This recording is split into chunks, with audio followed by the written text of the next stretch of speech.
É um prazer estarmos aqui juntos e falei com o pastor Sandro que iria fazer essa palestra hoje de manhã e amanhã de manhã junto com a Laura. Nós gostamos de fazer juntos e eu também acho que vocês serão muito mais abençoados, nós dois aqui, do que só eu. Mas é um prazer estar de volta. Quem não nos conhece, nós viemos para Londrina.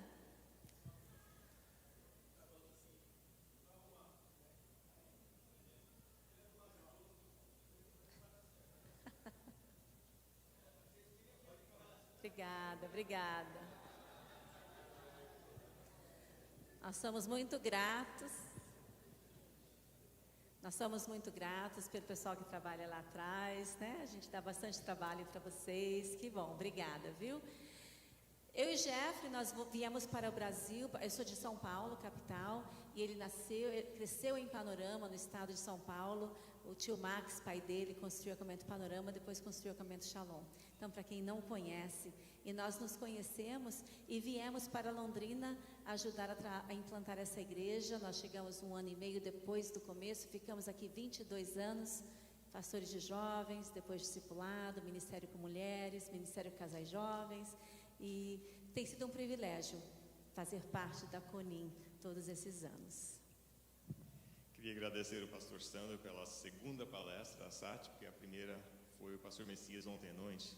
Fomos abençoados pelo pastor Messias.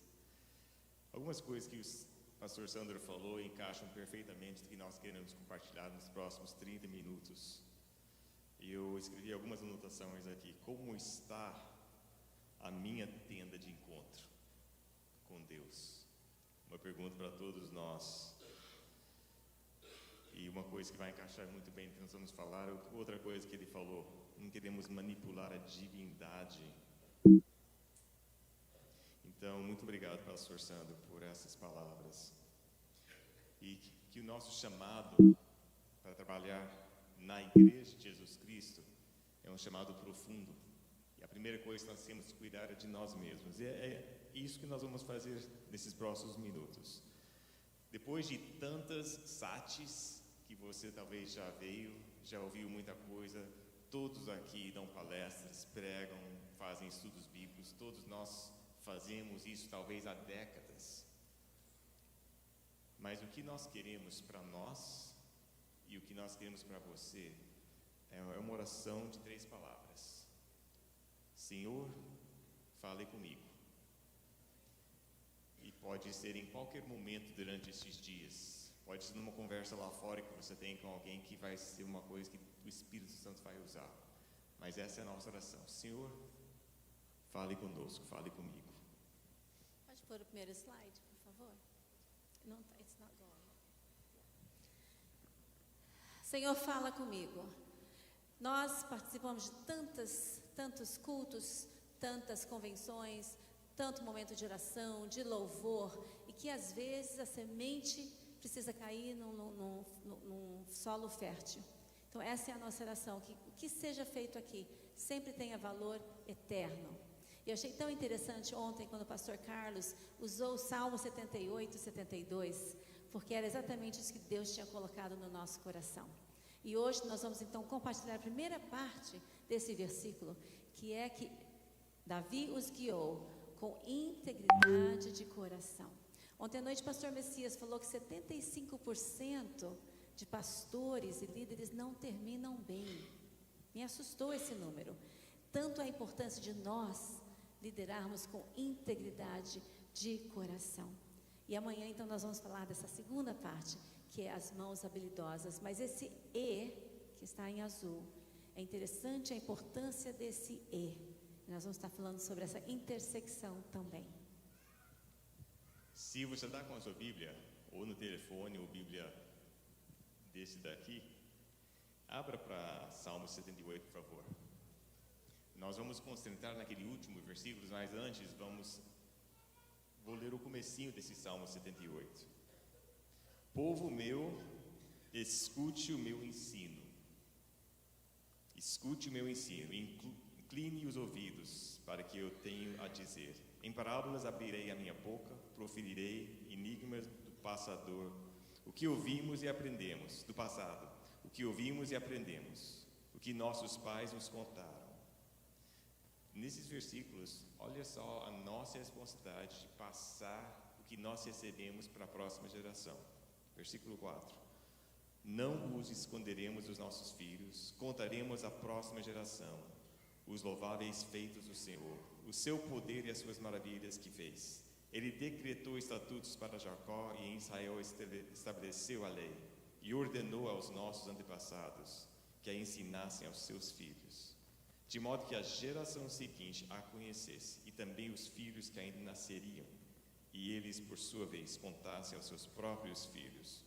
Vou terminar por aí, mas tem mais 2 versículos, e depois no versículo 10 começa o retrovisor. Ele olha para trás a história de Israel, ele olha para trás como se fosse e fala da deslealdade, da rebeldia, falta de fé, falta de confiança do povo, da compaixão de Deus, perdão de Deus, e nós sabemos aquela história, os altos e os baixos. Um povo rebelde, compaixão de Deus, Deus perdoa, o povo sofre porque é rebelde de novo, e aí vai, e aí vai. E é um retrovisor da história. E depois, no finalzinho, vem a parte do rei Davi. 70. Escolheu o seu servo Davi e o tirou do aprisco das ovelhas, do pastoreio de ovelhas, para ser o pastor de Jacó, seu povo, de Israel, sua herança. Aí que o último versículo que a Laura já leu. E nós sabemos que o pastor Sandro acabou de nos comunicar da palavra, a importância de um coração íntegro. E tem que começar por aí. E nesse versículo não é por acaso que o Asaf, que escreveu este salmo, não é por acaso que ele coloca integridade de coração primeiro e depois mãos habilidosas. Não é por acaso que ele coloca em primeiro lugar integridade de coração. Nós gostamos muito desse versículo, mas todos vocês estudados sabem a importância de colocar um versículo dentro do seu contexto, não é? Quando nós pegamos um versículo, nós precisamos ver o mundo que está por trás desse texto, o que estava acontecendo naquela época, que é então, que nós colocamos ali, uma janela na época que estava acontecendo, o mundo do texto que foi escrito com a forma literária, com a necessidade daquela época, levando em consideração o logo antes, e também o mundo, a palavra depois do texto, que é como se fosse um espelho, onde é que nós nos encaixamos no que está escrito ali, que é um contexto teológico. Eu acho interessante porque... Posso ter sua atenção, por favor? Posso ter sua atenção? É assim que Asaf começa esse capítulo. Ele está falando, gente, posso ter sua atenção? E eu sinto tão importante, ele fala todas essas coisas que aconteceram, e o Senhor Jesus está falando para mim, Laura, posso ter sua atenção, por favor? Pastor Sandro falou de estarmos distraídos. E Jesus está falando, posso ter sua atenção? Claro que nós queremos um coração íntegro, mas vocês conhecem líderes que não terminaram bem, porque começaram com o coração íntegro, mas não terminaram com o coração íntegro. E isso pode ser cada um de nós. E o Senhor está falando, Laura, Jeffrey, posso ter sua atenção, por favor? Por quê? Aí ele fala que Davi os guiou, e essa palavra guiou significa também alimentou, pastoreou, apacentou, e ele fez tudo isso com o quê? Com integridade, inteireza de coração. E essa intersecção, com essa inteireza de coração e essa intersecção da integridade com mãos habilidosas. Você conhece a pessoa que tem integridade de coração, mas misericórdia, eles não sabem fazer nada? Conhece gente assim? De vez em quando a gente tem, de vez em quando eu sou assim. E amanhã eu vou compartilhar alguns momentos da minha liderança onde eu não tinha mãos habilidosas. E Jeff também vai compartilhar momentos onde ele não tinha mãos habilidosas. Então essa intersecção da integridade e de mãos habilidosas é muito importante. Nós temos um missionário da OMS em Israel, ele é brasileiro, e ele falou, Laura, esse E significa, tem parte que significa shalom, quando tem integridade e mãos habilidosas, a paz no ministério também. Eu achei isso muito, muito interessante. E como o Jeff falou, o Asaf colocou por uma razão a importância de ter, porque também nós conhecemos pessoas que têm mãos habilidosas, pessoas que pregam bem, que têm dons de liderança, sabem conversar, sabem aconselhar, mas que não têm aquela integridade, aquela inteireza de coração. Então, Senhor, sonda-me e me conhece, porque esse coração íntegro tem que preceder, né? Então, o que nós vamos pedir para você fazer hoje? À medida que Deus fala com você, um versículo que a gente lê, um exemplo que a gente compartilha, nós vamos pedir para você escrever em algum lugar um ponto-chave. O que Deus está falando comigo? Porque se nós não respondemos a mensagem pregada, a um louvor feito com uma ação, a semente cai e não gera fruto. Então, o pedido agora, daqui a um pouquinho, nós vamos pedir para vocês escreverem, mas à medida que vocês vão, que se Deus falar alguma coisa, já escreve uma coisa que você pode compartilhar com alguém depois.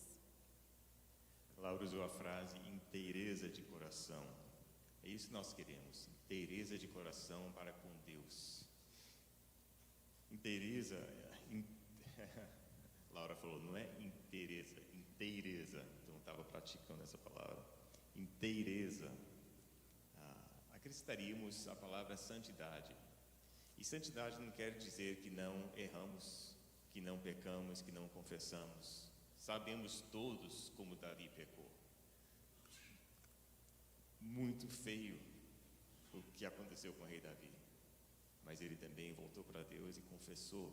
Então, santidade, inteireza de coração não quer dizer que chegamos àquele nível de perfeição, mas um coração rendido a Deus, disposto a abrir o coração, a olhar para dentro com sinceridade e deixar Deus mexer e confessar aquilo que Deus apontar e crescer nisso desta forma. Deus quer avaliar o nosso caráter. Uma coisa interessante que nós ouvimos, não sei se você estava comigo quando o Stan aqui falou, alguns aqui vão conhecer o nome Dennis Kinlaw. O Dr. Dennis Kinlaw, ele foi presidente da Universidade de Asbury nos Estados Unidos por muitos anos, e por muitos anos, talvez mais de 2 décadas, ele foi presidente da junta de conselho da missão da OMS. Então ele foi um líder muito capaz. E uma vez perguntaram para ele, Dr. Kinlaw, qual que é a característica mais importante para o líder cristão?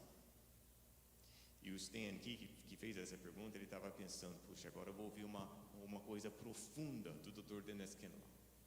E na hora, o Dr. Kinlaw respondeu, pureza de coração. Eu acho que não seria, talvez, a primeira coisa que nós pensaríamos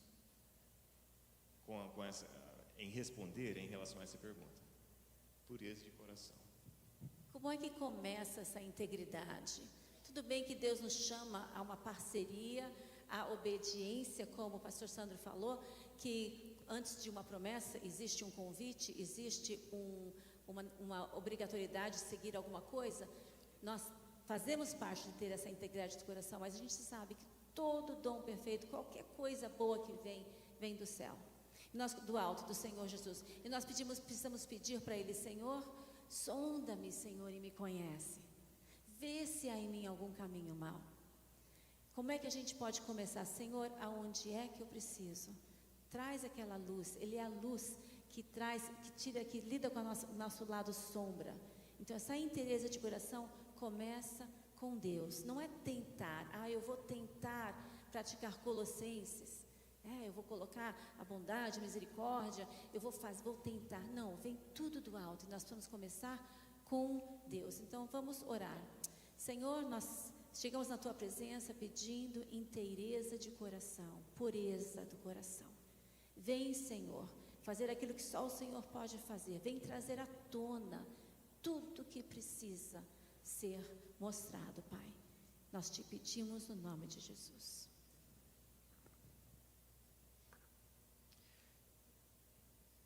Eu vou ler alguns versículos em 2 Samuel 6. Você conhece a história de Uzá? Eu vou ler versículos de 2 a 7. Ele e todos, falando do rei Davi, ele e todos os que o acompanhavam partiram para Balá, em Judá, para buscar a arca de Deus, arca sobre a qual é invocado o nome do Senhor dos Exércitos, que tem o seu trono entre os querubins acima dela. Puseram a arca de Deus num carroção novo e a levaram da casa de Abinadab, na colina. Uzá e Aiô, filhos de Abinadab, conduziam o carroção com a arca do Senhor. Aiô andava na frente dela. Davi e todos os israelitas iam cantando e dançando perante o Senhor, ao som de todo tipo de instrumentos. Quando chegaram à eira de Nacon, Uzá esticou o braço e segurou a arca de Deus, porque os bois haviam tropeçado. A ira do Senhor acendeu-se contra Uzá, por seu ato de irreverência. Até hoje tem coisas que eu não entendo dessa história, mas eu vou destacar algumas coisas que eu acho que servem para mim e eu espero que serve para você também. A arca era o símbolo de Deus presente. Era Deus naquele símbolo sagrado da arca. A arca tinha ficado na casa de Abinadab por 20 anos e a bênção de Deus estava sobre aquela casa. Talvez Uzá ficou acomodado com a presença de Deus através da arca. Talvez ele começou a pensar que ele estava cuidando de Deus, que ele estava protegendo Deus. Talvez ele pensou num Deus domesticável. Claro que não sabemos com certeza, mas será que ele colocou Deus numa caixa?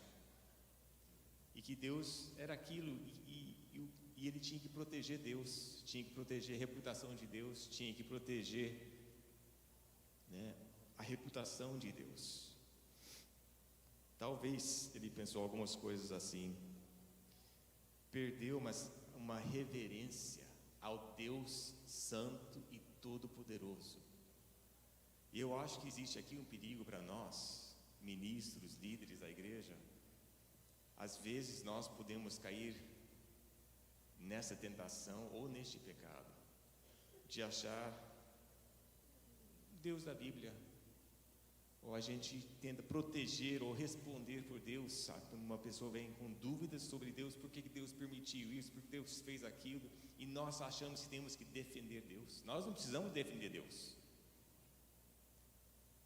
Nós precisamos reverentemente buscá-lo e aprofundar nele, que as nossas raízes possam aprofundar nele.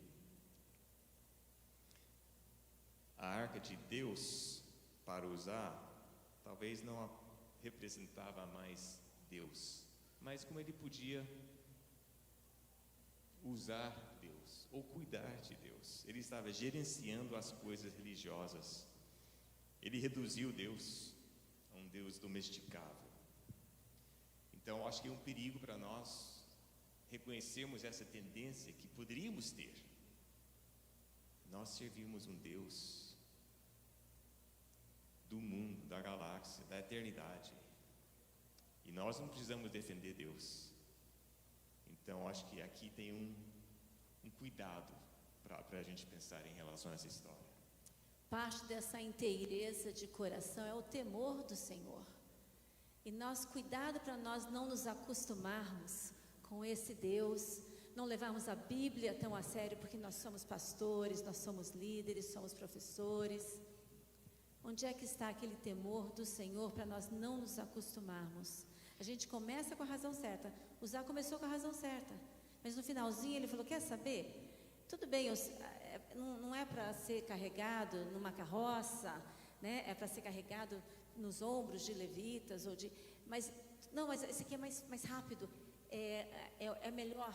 Aí você vem com as suas próprias ideias e você acaba gerenciando as coisas de Deus. Aqui entra, eu acho que outra questão para nós que somos líderes na igreja ou ministros. A questão que quem sofreu aqui fisicamente foi Uzá. Mas eu acho que Davi, rei Davi, como o líder, eu acho que ele teve culpa no cartório em relação a isso daqui. Ele era o líder. Ele mandou fazer assim, assim, assado, e eles fizeram assim. Eu acho que ele sabia que não era para ser num carroção. Ele sabia dessas coisas. Talvez pela lógica humana, não vai ser mais rápido, que nem a Laura falou. Vai ser mais rápido fazer desse jeito. Eu acho que o líder, que era o rei, ele tinha culpa nessa história. Eu acho. Olha a minha responsabilidade, olha a sua responsabilidade, as pessoas ao nosso redor, pessoas onde nós temos influência, e olha a nossa responsabilidade. Porque eu acho que, da mesma forma que Davi tinha responsabilidade nessa história, nós temos responsabilidade nas nossas igrejas ou nas pessoas onde nós temos influência. Então aí eu acho que é uma questão séria que nós temos que pensar. Então, a primeira coisa que o nosso convite para vocês, a nível de inteireza de coração, de integridade de coração, é voltar ao temor do Senhor e a pedir que Ele venha fazer isso nos nossos corações. Temor do Senhor. Segunda coisa, é difícil, o Jeffrey corre. Ele corre mini maratonas, ele se prepara, tem uma lá na cidade de Anápolis, onde a gente corre, até na mesma, ele passa por onde tem aquelas pistas de 500 milhas, 500 milhas de Indianápolis. Ele começa a se preparar em janeiro para poder correr no meio de maio. Eu não corro. Eu não gosto nem de pensar em correr, eu não gosto quando eu estou correndo e eu não gosto depois que eu parei de correr. Né? Mas de repente eu falo assim, quer saber? É muito legal, é muito bacana correr. Eu já fui lá ver o Jeffrey e falo, quer saber? A corrida é amanhã, eu vou correr. Eu vou tentar muito correr essas 13 milhas, 13,6 milhas. E gente, se eu tentar desesperadamente, por mais que eu queira, esse tentar não vai me levar a nada. Por quê? Porque é preciso treinar. E a mesma coisa com integridade de coração, não é algo que a gente vai tentar fazer.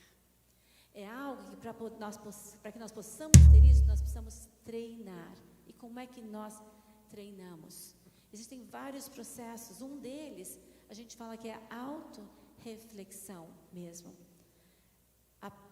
As disciplinas espirituais. Então, de repente, tem alguém na sua igreja que é aquela pessoa difícil, que você já tentou amar, que você já tentou servir, e aquela pessoa continua sendo aquela pessoa muito, muito difícil, e você não tem vontade de ter compaixão. E aí eu penso, eu vou tentar, vou colocar Colossenses 3, vou me revestir da compaixão, de bondade, hoje vai dar certo. E dá até certo, eu sou aquela pessoa bem bondosa, bem querida, bem amorosa, até que acontece alguma coisa. E aí, foi embora. Por quê? Porque eu estava tentando.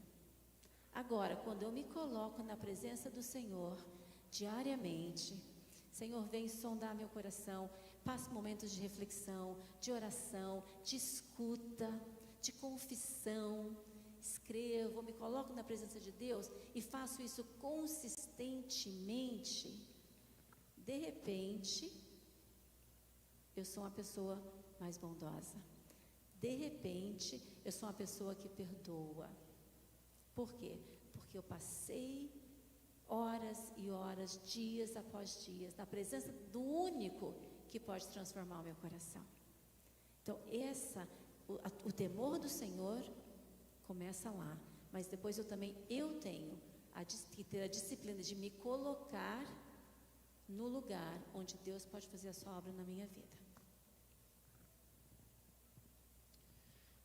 Tem um versículo em Provérbios 27:12 que nós gostamos muito. Diz o seguinte: o prudente vê o perigo e se esconde, mas os simples continuam e sofrem as consequências. Eu gosto desse versículo, eu estou tentando ainda aprender deste versículo, porque muitas vezes eu não olho para frente o suficiente para ver o perigo, para me esconder ou fugir do perigo. Este versículo a gente pode usar de várias formas nas nossas vidas. Mas eu vou ler de novo. O prudente vê o perigo e se esconde, mas os simples continuam e sofrem as consequências.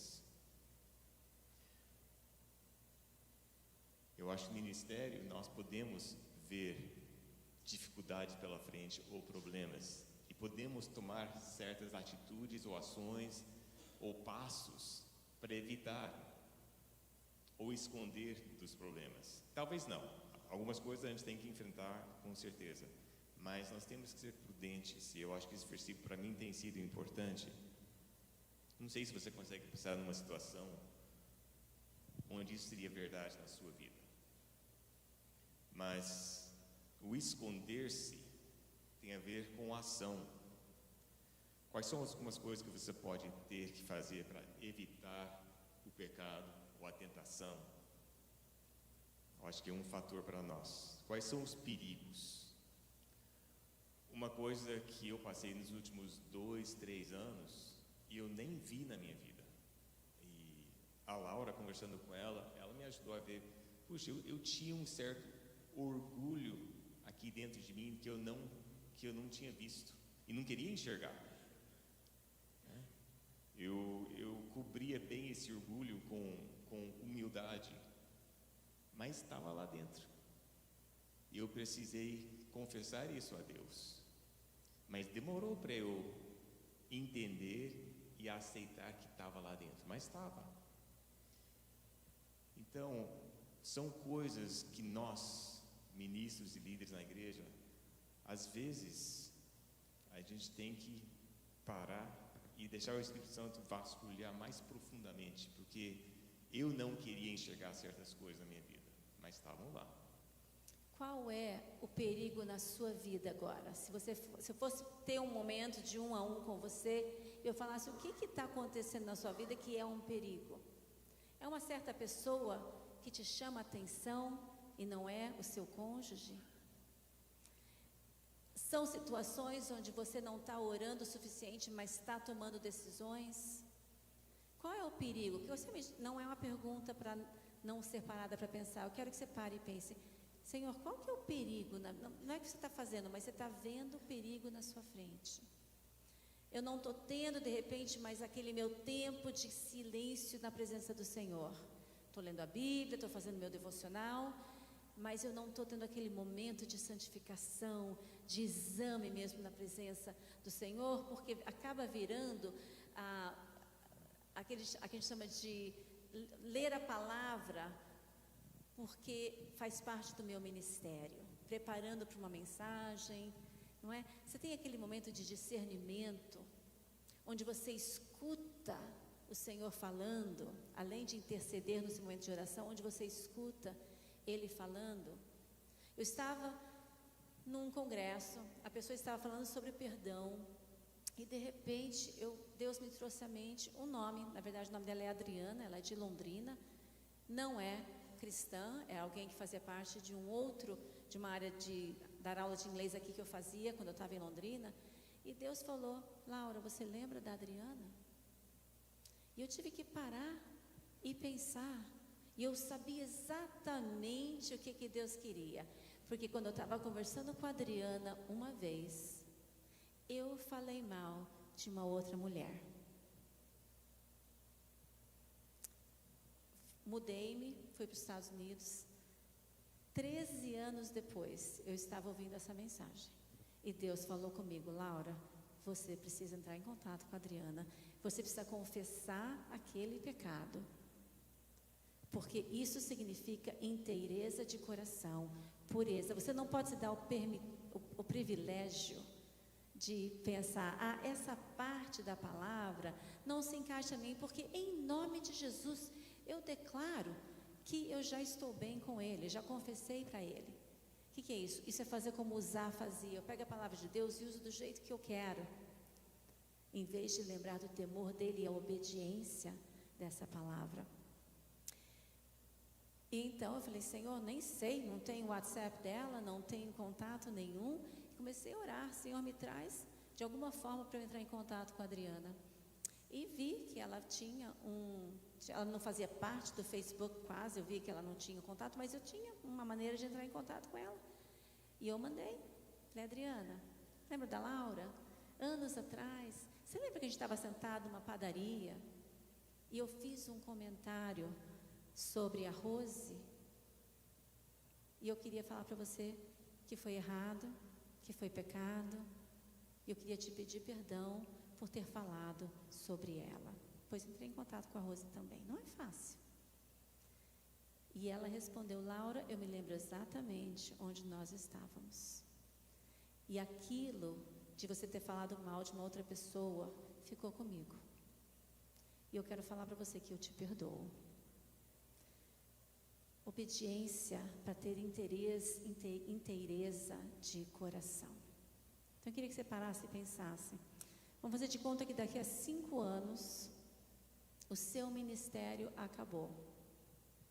E a culpa é sua.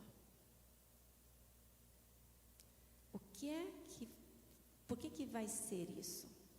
De repente, meu ministério termina.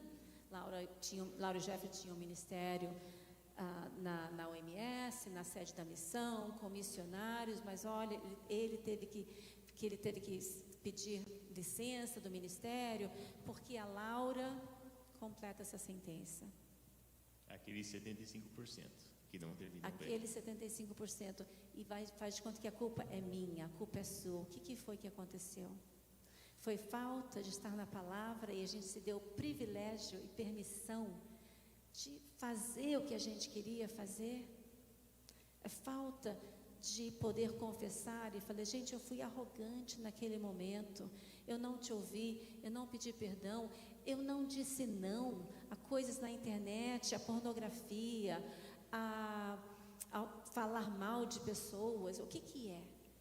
Se daqui a 5 anos você não tem mais o ministério, qual foi o perigo de Provérbios que você viu, mas agiu como tolo que seguiu em frente, em vez de buscar refúgio?